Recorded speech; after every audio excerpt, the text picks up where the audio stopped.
এক কঠিন সময় আসবে, সেটা হচ্ছে হাসরের ময়দান। সেখানে কিন্তু আপনি কাউকে চিনবেন না, একমাত্র চিনবেন আমার প্রিয় নবীজিকে। আপনি কিন্তু আমার প্রিয় নবীজিকে 3 জায়গায় পাবেন।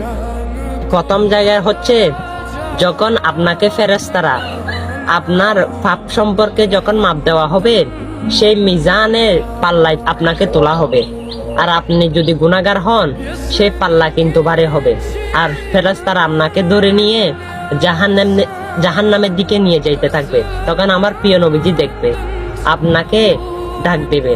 তখন ফেরেশতাকে জিজ্ঞেস করবে, এ ফেরেশতা, আমার উম্মতকে কোথায় নিচ্ছ? ফেরেশতারা বলবে, ইয়া রাসূলুল্লাহ, তার পাপ কিন্তু বেশি, তাই তাকে জাহান্নামে দিচ্ছি।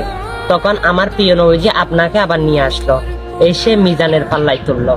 আমার প্রিয় নবীজির আঙ্গুলটা আপনার পাল্লার মধ্যে দিল, আপনার নেকির পাল্লা ভারী হয়ে গেল। হ্যাঁ, সে মুসিবতের সময় একমাত্র আমার প্রিয় নবীজিকে পাবেন। আর সেই নবীজির হাদিসগুলো বাণীগুলো মানুষের কাছে পৌঁছাবেন, অবশ্যই সেই নবীর সুপারিশ আপনিও পাবেন। আর অবশ্যই মুসলমান হলে প্রতিদিন বাজে ভিডিও অনেক শেয়ার করেন, এটা শেয়ার করে দিবেন। আমিন।